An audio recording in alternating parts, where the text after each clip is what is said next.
Otro aspecto importante de la enseñanza de Marcos el asceta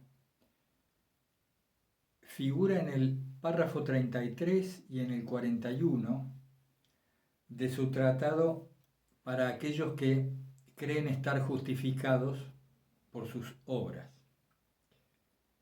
Dos conceptos centrales me parece en su enseñanza porque también los encuentro después mencionados tanto en la ley espiritual como en el otro texto que es la carta al monje Nicolás. Marcos nos dice, Dios atiende al pensamiento sin distracción. Dios atiende al pensamiento sin distracción. E introduce este tema refiriéndose a que la verdadera oración es la que se hace con el intelecto, que como ustedes ya saben se refiere al nous, a la parte contemplativa del alma. En casi toda filocalía se refiere a esto. No a lo que entendemos en Occidente por intelecto, que es el raciocinio. Entonces, cuando la oración se efectúa desde el intelecto, esto es un pensamiento sin distracción. Marcos dice, a ello Dios atiende, como si nos dijera, esa oración llega a su destino. Sabemos que toda oración llega al corazón de Dios, aún antes de ser formulada con palabras. Pero es interesante ver cómo Él nos destaca la necesidad de una concentración, de una especie de pensamiento absoluto o central que no se desvíe, que no se distraiga o no atienda a otros pensamientos que pudieran surgir. Esta concentración, esta fuerza del alma que se aboca a un centro, que es la búsqueda de Dios, también actúa despejando pensamientos. O sea, por una parte, nuestra atención desatiende otros pensamientos para concentrarse en uno solo. Puede ser la jaculatoria, el nombre de Jesús, o lo que ustedes pidan a Dios en ese momento. Entonces, nuestra atención desatiende otros pensamientos y se concentra en un solo objetivo. Y a su vez, esta concentración única en un solo punto atencional también despeja por sí sola, por su sola presencia, pensamientos que surgen o que quieren surgir y no llegan a nacer gracias a que toda la energía está puesta en esta ecágrata, que se llama también en griego, o concentración única en un mismo punto. Se buscaba esto, este pensamiento sin distracción, esta concentración total, en filocalía, muchas veces a través de la mirada enfocada en un icono, donde el monje, mirando la figura de Jesús, o de la Virgen, o de la cruz, concentraba todos sus sentidos en esa imagen. Eso no es la oración pura que pregonan los filocálicos, pero sí es como la antesala. Algunos otros lo hacían concentrando su mirada en la llama de la vela, ¿no? del cirio, que ellos solían tener en sus celdas. Entonces esto unificaba la atención, la llevaba a un único punto, y si esto se entrenaba lo suficiente, les permitía cada vez más desatender los demás pensamientos sin tanta dificultad. Así que ahí Dios atiende al pensamiento sin distracción. Es bueno, es un lindo criterio para que examinemos nuestra propia vida de oración. Y ya en el párrafo 41 habla del arrepentimiento. Lo dice en términos que quizá para nosotros son extraños hoy en día o un poco demasiado duros. Hay que tener en cuenta el ambiente monástico en que ellos se movían y el ambiente de extrema ascética. Bueno, ustedes ya lo van a leer al párrafo, pero lo que, según mi entender, lo que Marcos nos está diciendo es que el pecado que se supera, en otros términos, el pecado que es perdonado es aquel del cual uno se ha arrepentido. Y este arrepentimiento involucra la comprensión profunda de cómo es que eso se produce en nosotros. No, por eso muchas veces sucede, todos lo hemos vivido, que hay pecados recurrentes, sean estos muy livianos, sean más graves, sean simples errores o faltas.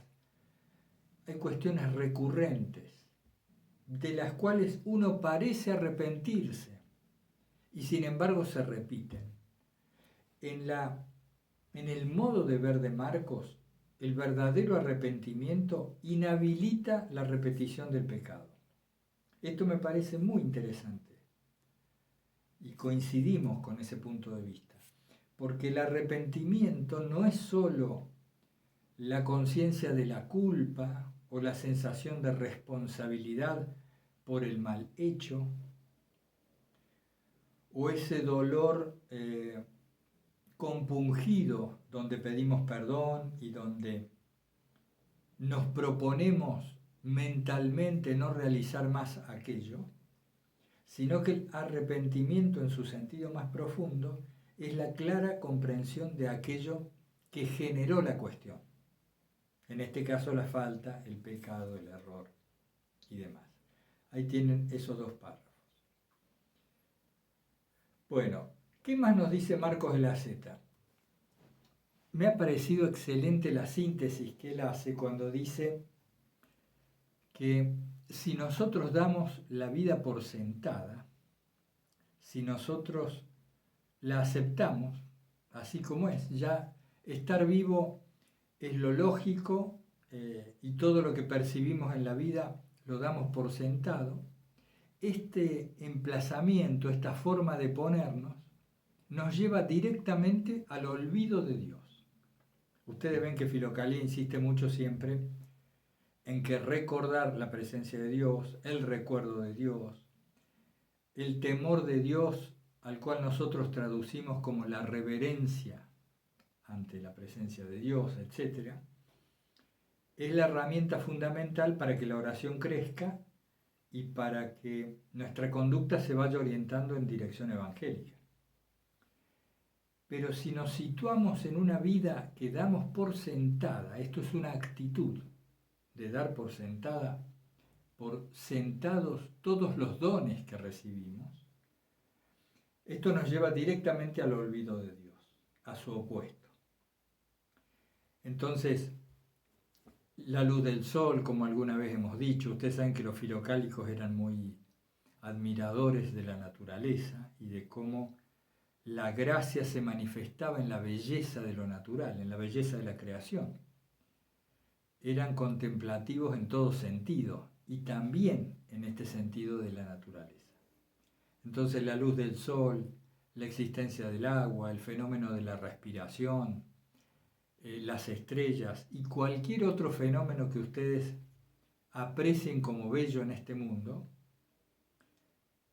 era el camino para llegar al asombro santo, o más bien a un asombro sacro, donde la persona queda por un breve instante extática o se detiene, el pensamiento se nos queda quieto, cosa muy rara, y de repente caemos en la cuenta de lo que estamos percibiendo y de lo que estamos viviendo.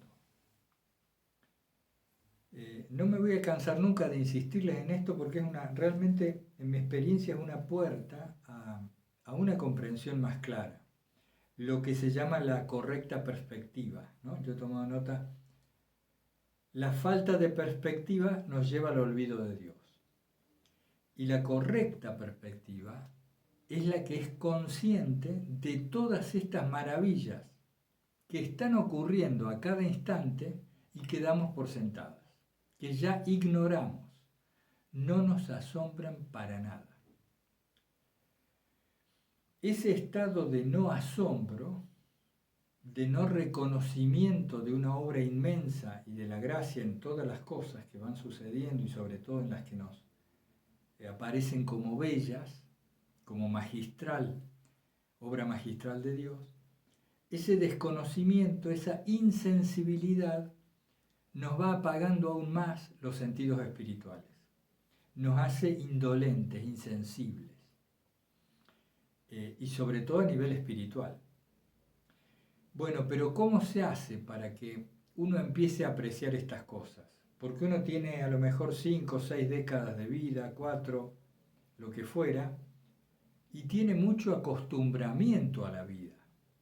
Uno está acostumbrado al sabor y a la sensación que provoca el agua, acostumbrados a sentir el sol en la piel. El viento ya es un aire que circula entre dos presiones ambientales diferentes.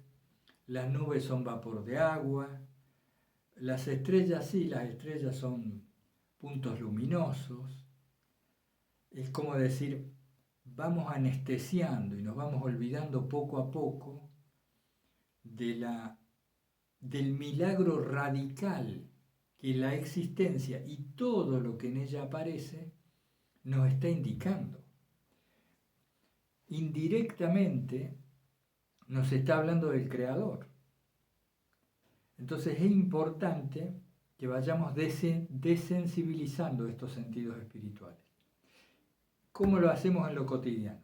¿Cómo transformamos esta situación de insensibilidad en la cual nos ha dejado la vida por tantos años?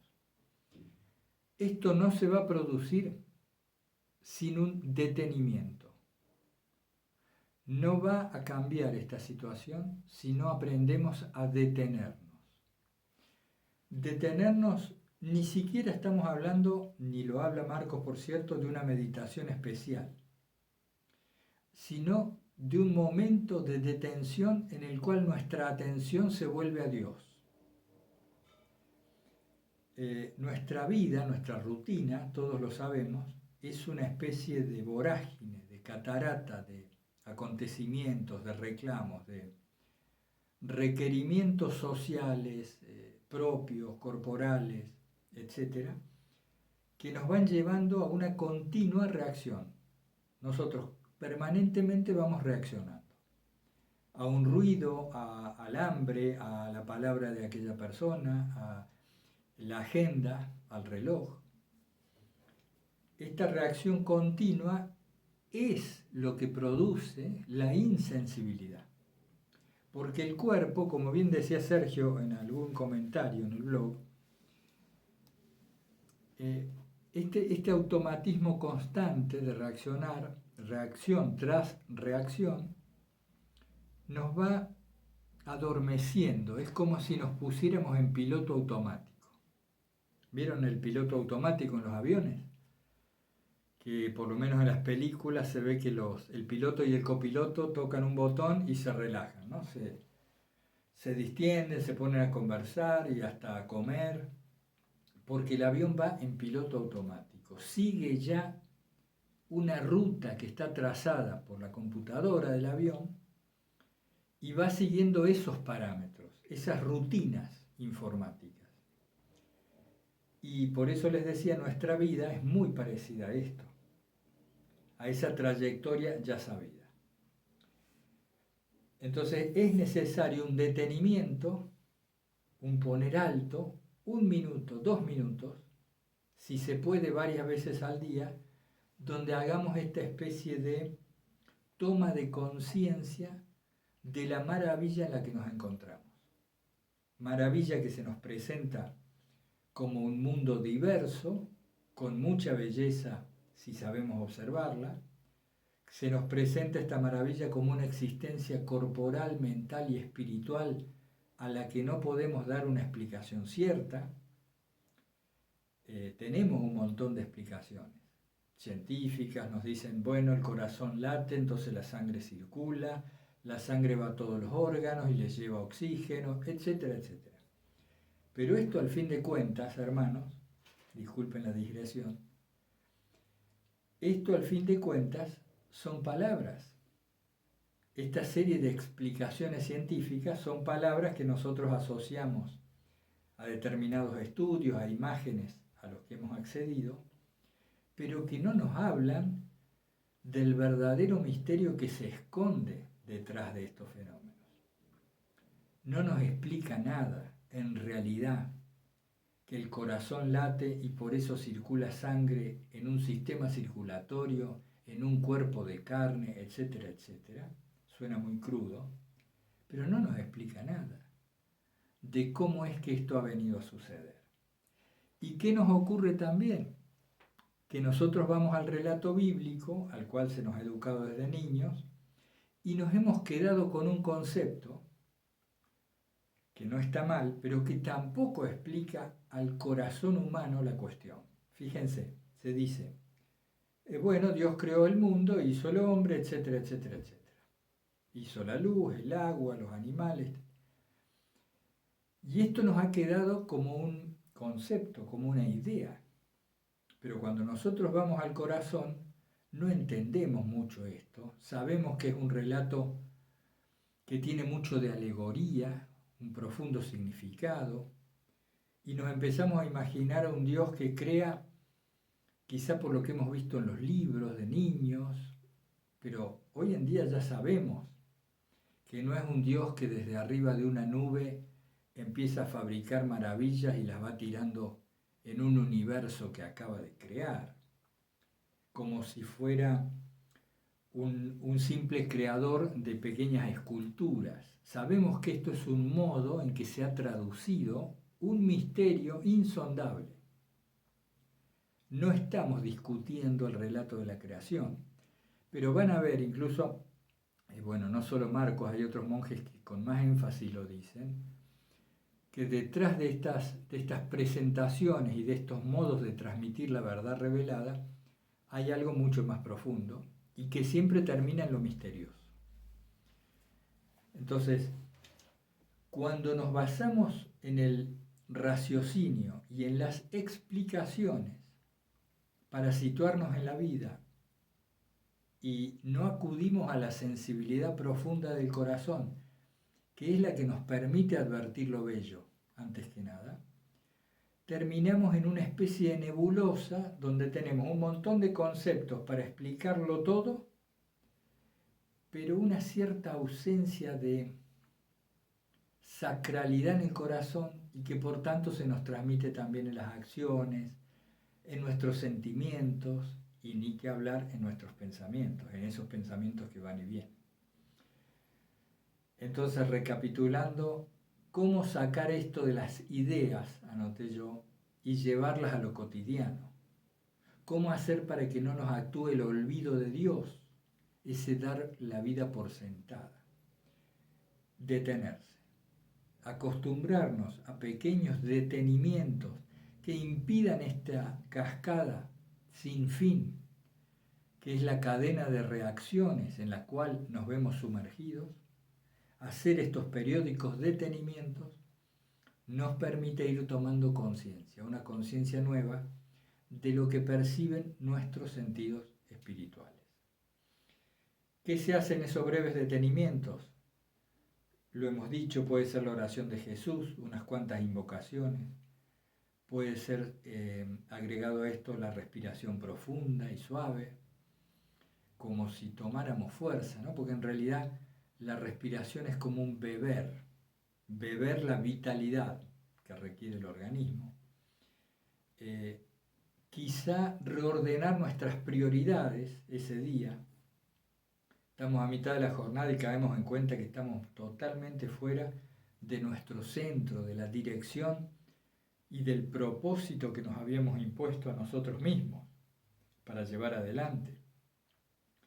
Entonces, esa toma de conciencia también nos puede permitir este realineamiento o redireccionamiento de la energía, de nuestra fuerza. Bien, hasta allí con este otro tema que nos trae Marcos en la carta al monje Nicolás. Y después quiero hablarles un poco de la voluntad y del tema de cómo reconocemos en nosotros mismos el libre albedrío. Fíjense qué interesante este tema, hermanas y hermanos. Nosotros sostenemos que el ser humano tiene libre albedrío. Y nos está costando encontrarlo muchas veces. Mientras más conocemos, más condicionamientos advertimos y más reacciones, como decíamos recién. Entonces, ¿dónde está nuestra libertad y dónde está nuestra voluntad? Porque fíjense que voluntad y libertad están muy equiparadas, porque el libre albedrío se ejercitaría mediante la voluntad, que es como una especie de brazo del alma, capaz de actuar, capaz de hacer. Entonces, fíjense, les doy este ejemplo, fíjense si ustedes tienen plata en el banco. Usted tiene una cuenta bancaria y tiene allí algún dinero. Esto es un concepto, uno ese dinero no lo vio nunca más, ¿no? Es un número que figura quizá en el ordenador o en una aplicación de banca y usted dice, acá tengo 500 euros. Y son unos números sobre una pantalla. ¿Cuándo es que uno dice, sí, efectivamente yo tenía 500 euros? Y cuando los uso ese dinero y me compro una taza, me compro un auto, me compro una camisa. Entonces allí lo que era una idea o un concepto, uno pudo, de algún modo, lo digamos así, pudo hacerlo efectivo. Es decir, ahora tengo un tangible, algo que puedo tocar y que puedo usar, y que es lo que me dio aquel dinero que yo había dejado ya de ver hace mucho tiempo y que estaba en una pantalla. ¿Por qué les doy este ejemplo? Lo refiero al tema de la voluntad. Nuestra voluntad, en cierto modo, es como ese dinero que tenemos en el banco y que no hemos usado, que suponemos que está, pero que hasta que no lo efectivizamos, no es realmente nuestro, no es operativo. Y si nosotros examinamos la jornada, como hablábamos hace un rato, ¿encontramos la voluntad? ¿Dónde está nuestra voluntad? ¿Cómo la hacemos real, efectiva? Una de estas posibilidades sería mediante estos detenimientos, de los que hablábamos recién, o también mediante la implementación de algún cambio en nuestra conducta, y lo digo entre comillas, de algún cambio que nos demuestre la existencia real de nuestra voluntad. Menciono esto un poco de lo que me quedó como el efluvio, por decirlo así, de la lectura de Marcos, y también porque al inicio del curso siempre insistimos que íbamos a tener que tratar de hacer algún tipo de ejercitación práctica, de permitirnos utilizar a los monjes de Filocalía para mejorar nuestra vida cristiana. En ese sentido estoy comentándoles esto. ¿Qué nos sucede? Y esto es un tema que solemos tratar mucho en fenomenología. Pero ¿qué es lo que nos sucede?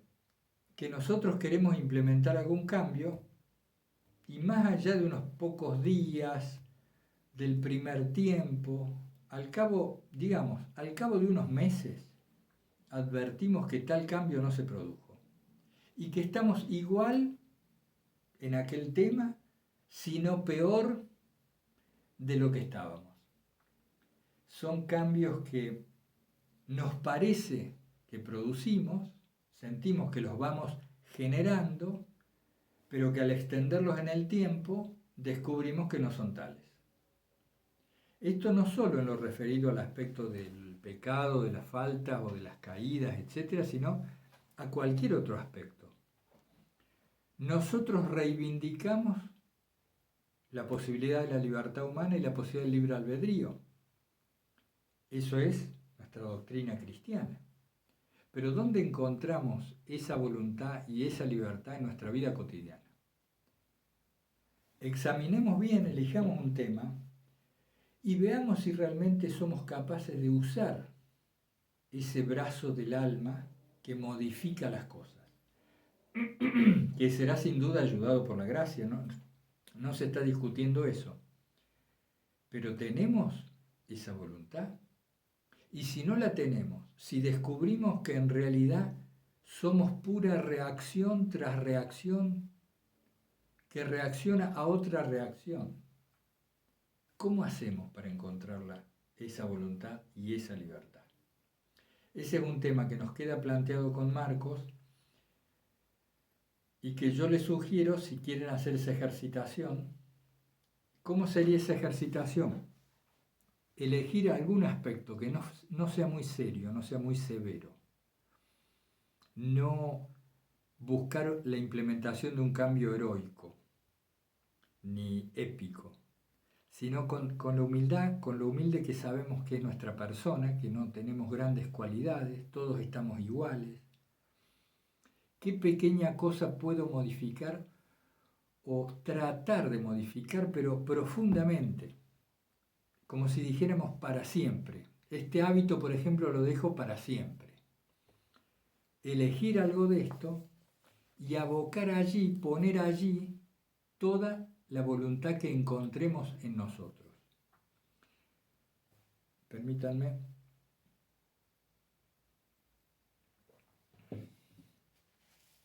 Esto es como si hiciéramos un pequeño trabajo científico, un pequeño experimento. ¿Qué hace el científico? El otro día con Hermana Encarna creo que hablábamos de esto. ¿Qué hace un científico? Por ejemplo, tiene que observar, estudiar el agua de un río para ver si está contaminado o no. Los científicos sumergen en el río pequeñas probetas, extraen muestras de agua, las tapan, las precintan en distintas alturas del río, cerca de la fuente, del nacimiento, y así, en todo el curso del río, van extrayendo muestras y las van registrando, rotulando la altura, en qué kilómetro del río se extrajo, qué época del año era, etcétera, etcétera, ¿no? Entonces ellos después estudian estas muestras con rigor, con microscopios, con análisis químicos, etcétera, y nos dan un informe exacto de los componentes de ese curso de agua, si es apto para beber, etcétera, etcétera.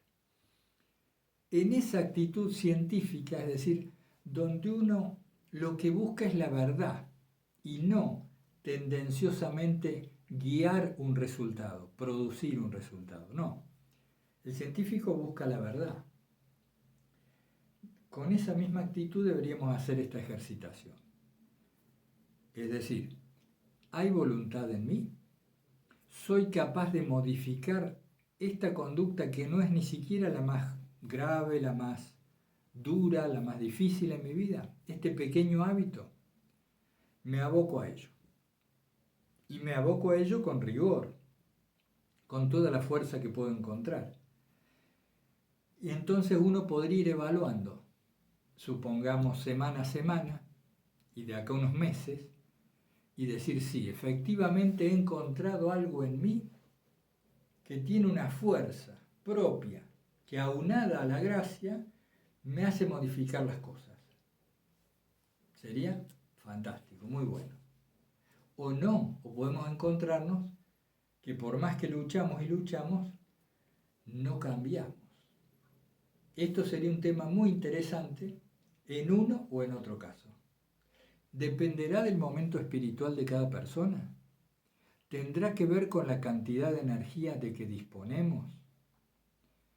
¿Dependerá de la comprensión o no de los mecanismos que rigen nuestro cuerpo y mente? Bueno, está abierto el tema.